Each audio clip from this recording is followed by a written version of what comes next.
দেশ ও দেশ পরবর্তীকালীন সরকার শুধু অবৈধ না, বরং এই সরকার গঠনে জড়িত প্রত্যেক ব্যক্তি এবং যারা এই সরকারের অংশ হয়েছে তারা সবাই দেশদ্রোহিতা। পদত্যাগ করেছেন কিনা? পদত্যাগ করেছেন অন্তর্বর্তীকালীন সরকারের আইন উপদেষ্টা আসিফ নজরুল। আইন মন্ত্রণালয়ের সূত্র এই তথ্য জানিয়েছে। আসসালামু আলাইকুম। প্রসেসিং এর জন্য আমরা কাল বিলম্ব না করে রাষ্ট্রপতির কাছে পাঠিয়ে দিব। অন্তর্বর্তীকালে এবং পিনাকি ভট্টাচার্য তিনিও আসিফ নজরুল বা ডক্টর ইউনূস সহ অন্তর্বর্তীকালীন সরকারকে হুমকিও প্রদান করতেন না। তো যাই হোক দর্শক, এ বিষয়ের কিছু অংশ ভিডিও শুরুতে শিরোনামে আপনারা দেখে এসেছেন এবং লাইভে এসে তিনি দেশবাসীর কাছে ক্ষমা চেয়েছেন এবং স্পষ্ট ঘোষণা দিয়েছেন। কি কি তিনি বলেছেন সেটা প্রথমে দেখে এরপর বিষয়টা দেখব। ধৈর্য ধরে একটা লাইক দিয়ে ভিডিওটি দেখতে থাকুন। আসসালামু আলাইকুম, আশা করি আপনারা সবাই ভালো আছেন। আপনারা সবাই জানেন যে সাংবাদিক সম্পাদক মাহমুদুর রহমান সাহেব উনি একটি মামলায় জামিন চাইতে গিয়েছিলেন, তারপর উনি কারাগারে আছেন। এই ঘটনা সবাইকে, আপনাদের অনেককে দুঃখ দিয়েছে, কাউকে ক্ষুব্ধ করেছে। আপনাদের কাছে মনে হয়েছে যে এরকম একটা ছাত্র জনতার বিপ্লবের পর আসা সরকার, এই সরকারের সময় কেন ফ্যাসিবাদ বিরোধী লড়াইয়ের অন্যতম অগ্রনায়ক মাহমুদুর রহমান ভাই কেন এখানে কারাগারে আছেন। তা আমি আপনাদেরকে একটু ব্যাখ্যা করি বিষয়টা। প্রথমেই বলে রাখি, আমি ওনাকে খুবই শ্রদ্ধা করি। এদেশে শেখ হাসিনার যে ফ্যাসিবাদী শাসন ছিল সেটার বিরুদ্ধে যে লড়াইটা আমাদের, সেটার সূচনা করেছিলেন, বুদ্ধিবৃত্তিকভাবে তিনি সূচনা করেছিলেন এবং এই জন্য ওনাকে প্রচণ্ড নিপীড়ন নির্যাতন ভোগ করতে হয়েছে, যেটার সাথে মানে কোনো কিছুর তুলনা হয় না আর কি। তো ওনাকে একটা অবিশ্বাস্য একটা চরম ভুয়া মামলায় ওনাকে ফ্যাসিস্ট শেখ হাসিনা সরকার ওনাকে শাস্তি দিয়েছিল। ট্রায়াল ইন অ্যাবসেন্সিয়া হয়েছিল, ওনার অবর্তমানে শাস্তি দিয়েছিল। অবিশ্বাস্য মামলা একটা, এবং এই মামলার মেরিট নিয়েও প্রশ্ন তোলা যেতে পারে, কিন্তু বিচার কার্যটা সম্পন্ন হয়ে গিয়েছিল এবং ওনাকে শাস্তি দেওয়া অলরেডি হয়ে গিয়েছিল। তো উনি যখন এখানে আপনার বাংলাদেশে আসলেন, আসার আগে কিছুদিন আগে ওনার স্ত্রী, আমাদের শ্রদ্ধেয় ভাবি, ওনার বিরুদ্ধেও একটা অত্যন্ত মানে অগ্রহণযোগ্য ভিত্তিহীন মামলা করা হয়েছিল। তো উনি সেই মামলাতে সাজা স্থগিত করে আপিল করার জন্য আবেদন করেছিলেন। এই আবেদন কিন্তু আইন মন্ত্রণালয় অর্থাৎ আমার কাছে আসে না, এটা যায় স্বরাষ্ট্র মন্ত্রণালয়ের কাছে। স্বরাষ্ট্র মন্ত্রণালয় যখন আমাদের অভিমত চেয়েছে, আমরা ইতিবাচকভাবে এটা দেখার জন্য জোর সুপারিশ করেছি। আমাদের এই সুপারিশের ভিত্তিতে মাহমুদুর রহমান ভাইয়ের স্ত্রীর সাজা স্থগিত করে ওনাকে আপিল করার সুযোগ দেওয়া হয়। মাহমুদুর রহমান ভাই যেই মামলায় শাস্তি পেয়ে আজকে জেলে আছেন, এক্স্যাক্টলি এই মামলায় আরেকজন বরেণ্য সাংবাদিক শফিক রহমান, ওনারও সাজা হয়েছিল। উনি ঠিক একইভাবে মাহমুদুর রহমান সাহেবের যে স্ত্রী আছে, উনি যেমন আবেদন করেছিলেন যে সাজা স্থগিত রেখে আপিল করার জন্য, উনি একইভাবে সেই আবেদন করেছিলেন। আমাদের আইন মন্ত্রণালয়ের মতামতের ভিত্তিতে শফিক রহমান সাহেবেরও সাজা স্থগিত করে ওনাকে মুক্ত মানুষ হিসাবে আপিল করার জন্য যে ওনার যে আবেদনটা ছিল সেটা অ্যাপ্রুভ করা হয়। মাহমুদুর রহমান ভাই এটা করেন নাই। আপনারা সবাই জানেন ওনার অত্যন্ত স্ট্রং আত্মসম্মান বোধ, উনি খুব দৃঢ়চেতা মানুষ, খুবই দৃঢ়চেতা মানুষ, প্রচণ্ড দেশপ্রেমিক মানুষ। হয়তো উনার এই সমস্ত ব্যক্তিত্বের কারণে উনি মনে করেছেন উনি কোনো সাজা স্থগিতের আবেদন করবেন না, বা হয়তো যে কোনো কারণে হোক আমি জানি না, উনি সাজা স্থগিত রেখে মুক্ত মানুষ হিসাবে আপিল করার কোনো আবেদন করেন নাই। ফলে এটা করার কোনো রকম স্কোপ কোনো মন্ত্রণালয়ের, কোনো সরকারের ছিল না। উনি ওনাকে যেই আদালত এই ভুয়া মামলাতে ওনাকে শাস্তি দিয়েছিল, উনি সেই আদালতে জামিন চাইতে গেছেন। আমাদের ফৌজদারি কার্যবিধিতে আছে, যদি কোনো আদালত কাউকে 1 বছরের বেশি শাস্তি দেয়, ফৌজদারি মামলা যদি 1 বছরের বেশি শাস্তি দেয়, তাহলে সেই আদালত দোষী সাব্যস্ত ব্যক্তিকে জামিন দিতে পারবে না, জাস্ট পারবে না, কোনো স্কোপ নাই। কিন্তু তার চেয়ে যে বড় আদালত অর্থাৎ মহানগর দায়রা জজের আদালত, সেখানে যদি পরে আবেদন করা হয় তাহলে সেই আদালত জামিন দিতে পারবে। মাহমুদুর রহমান ভাইয়ের আইনজীবী জামিনের আবেদনটা করলে ওই আদালতের জামিন দেওয়ার এখতিয়ার আছে এবং ওনার জামিন পাওয়ার পথ প্রশস্ত হবে। উনি মুক্তভাবে ওনার যে দেশপ্রেম থেকে, দায়িত্ববোধ থেকে, উনি ওনার সাংবাদিক হোক বা বুদ্ধিজীবী হোক বা ওপিনিয়ন মেকার হোক, উনি ওনার ভূমিকা পালন করতে পারবেন অচিরে, সে প্রত্যাশা করছি। আমি শুধু আপনাদেরকে একটা জিনিস একটু বোঝার জন্য অনুরোধ করছি। আমি আইন মন্ত্রণালয়ের দায়িত্ব পাওয়ার পর মাহমুদুর রহমান ভাইয়ের স্ত্রী ও সাংবাদিক শফিক রহমান, ওনারা যখনই আবেদন করেছেন সাজা স্থগিত করার, সেই আবেদনে আমাদের মতামতের ভিত্তিতে ওনাদের সাজা স্থগিত করা হয়েছে। মাহমুদুর রহমান ভাই এই আবেদন করলে অবশ্যই আইন মন্ত্রণালয় থেকে ওনার সাজা স্থগিতের জন্য আমরা সুপারিশ করতাম।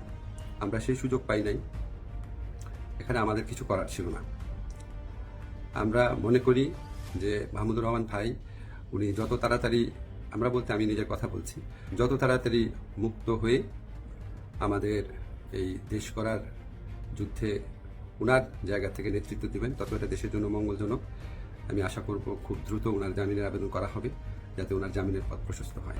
27 সেপ্টেম্বর বাংলাদেশের মাটিতে পা রাখেন দৈনিক আমার দেশ পত্রিকার ভারপ্রাপ্ত সম্পাদক মাহমুদুর রহমান।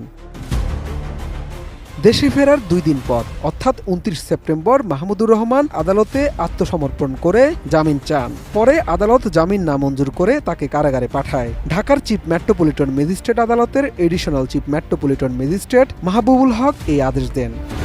মূলত এই ঘটনার পরই প্রধান উপদেষ্টা ডক্টর মুহাম্মদ ইউনূসের উপর ক্ষোভ ঝাড়েন পিনাকি ভট্টাচার্য, দেন হুমকিও। পাশাপাশি মাহমুদুর রহমানকে মুক্তি দিতে অন্তর্বর্তী সরকারকে সময় বেঁধে দিয়েছেন আলটিমেটাম। 30 সেপ্টেম্বর বিকেলে সামাজিক যোগাযোগ মাধ্যম ফেসবুকে দেয়া ওই পোস্টে পিনাকি ভট্টাচার্য জানান, মাহমুদুর রহমানকে যদি মুক্তি না দেয়া হয় তাহলে ডক্টর ইউনূসকে গণশত্রু বানিয়ে দেয়া হবে, এমনকি সরকারকে দুঃখ প্রকাশ করারও সময় দেবেন না বলে হুঁশিয়ারি দিয়েছেন তিনি। এর আগে গত বছরের 17 আগস্ট সাবেক প্রধানমন্ত্রী শেখ হাসিনার ছেলে এবং তার তথ্য ও যোগাযোগ প্রযুক্তি বিষয়ক উপদেষ্টা সজীব ওয়াজেদ জয়কে অপহরণ ও হত্যাচেষ্টার ষড়যন্ত্রের মামলায় সাংবাদিক শফিক রেহমান সহ 5 জনকে 7 বছরের কারাদণ্ড দেয় আদালত। পিনাকি ভট্টাচার্য তিনি আসিফ নজরুল, ডক্টর ইউনূস সহ অন্তর্বর্তীকালীন সরকারকে যে হুমকি প্রদান করেছেন, তিনি কিন্তু আসলে এই যে মাহমুদুর রহমান সাহেব তিনি দেশে আসার আগেই এ বিষয় নিয়ে বেশ কিছু বার্তা কিন্তু ইতিমধ্যেই তিনি দিয়েছেন। এবং আপনারা জানেন যে বাংলাদেশে বিভিন্ন সাংবাদিকরাই যারা দীর্ঘ 10-15 বছর ধরে দেশে আসতে পারেনি, নির্বাসিত ছিল, সে সমস্ত সাংবাদিক বা দেশপ্রেমিক মানুষ তারা কিন্তু বাংলাদেশে এসেছেন এবং জনপ্রিয় ও আলোচিত যে সমস্ত মানুষ অনেকেই কিন্তু বাংলাদেশে এসেছেন, কারণ এখন তারা বাংলাদেশকে নিরাপদ মনে করতেছেন, দেশকে নিরাপদ মনে করতেছেন তাদের জন্য, সে কারণে তারা দেশে আসতেছেন। ঠিক একইভাবে মাহমুদুর রহমান সাহেব আমার দেশ পত্রিকার সম্পাদক, একজন নির্যাতিত নিপীড়িত মানুষ, তো তিনিও বাংলাদেশকে তার জন্য নিরাপদ মনে করেই কিন্তু তিনি বাংলাদেশে এসেছিলেন, যে তিনি ন্যায় একটা বিচার পাবেন। তো সে কারণে তিনি দেশে আসার পরে যেভাবেই হোক, যে কোনোভাবে তাকে যদি জামিন প্রদান করা হতো, এরপরে আস্তে আস্তে করে অন্যান্য বিষয়গুলো যেমন শাস্তি হয়েছে বা আরও শতাধিক মামলা রয়েছে, সেগুলো সব আইনিভাবে আস্তে আস্তে করে সব ডিসমিস করা হতো। আসলে এখানে তো পিনাকি ভট্টাচার্য বা আর কেউ এরকম বলতেছে না যে আপনারা রাতারাতি সব কিছু ডিসমিস করে দেন, কিন্তু কথা হচ্ছে দেশে এসে তিনি আত্মসমর্পণ করেছেন, আইনের প্রতি তিনি শ্রদ্ধাশীল হয়েছেন, তিনি শ্রদ্ধা দেখিয়েছেন। তো সেখানে আইনের প্রতি যখন আমি শ্রদ্ধা দেখাবো, শ্রদ্ধাশীল হব, তখন আইনের পক্ষ থেকেও আমার প্রতি শ্রদ্ধা রাখতে হবে এবং আমাকে নিয়ে ঠিক ন্যায়সঙ্গতমূলক একটা সিদ্ধান্ত নিতে হবে। তখন তাদের মতো করে জেল জুলুম দিয়ে দেবে, এটা তো আসলে মানা যায় না। এই কারণেই কিন্তু এখন মূলত সমালোচনা চলতেছে। তবে আসিফ নজরুল সাহেব তিনি লাইভে যে কথাগুলো বলেছেন, সে কথাগুলোও কিন্তু আসলে যুক্তিযুক্ত, যে তার পরিবার, তারপরে শফিকুর রহমান সাহেব, তারা সকলেই সাজা স্থগিত চেয়ে আবেদন করছেন, তাদের কাছে সেটা গিয়েছে, বা মানে আইন মন্ত্রণালয় না গেলেও স্বরাষ্ট্র মন্ত্রণালয় যখন গিয়েছে, এরপর আইন মন্ত্রণালয় জানানো হয়েছে আসিফ নজরুল সাহেব তিনি বা তেনাদের পক্ষ থেকে সাপোর্ট করেছেন, খুব গুরুত্ব সহকারে ইতিবাচক ভূমিকা রাখার পরামর্শ দিয়েছেন, যার কারণেই মূলত তাদেরকে কোনোভাবে হয়রানি করা হয়নি এবং তারা জামিন পেয়েছে এবং তারা আইনিভাবে মোটামুটি সামনে অগ্রসর হচ্ছে। ঠিক একইভাবে মাহমুদুর রহমান সাহেব তিনি যদি আবেদন করতেন, তবে মাহমুদুর রহমান সাহেবের বিষয়টা তো শফিকুর রহমান সাহেব বা অন্যদের সাথে তুলনা করলে হবে না।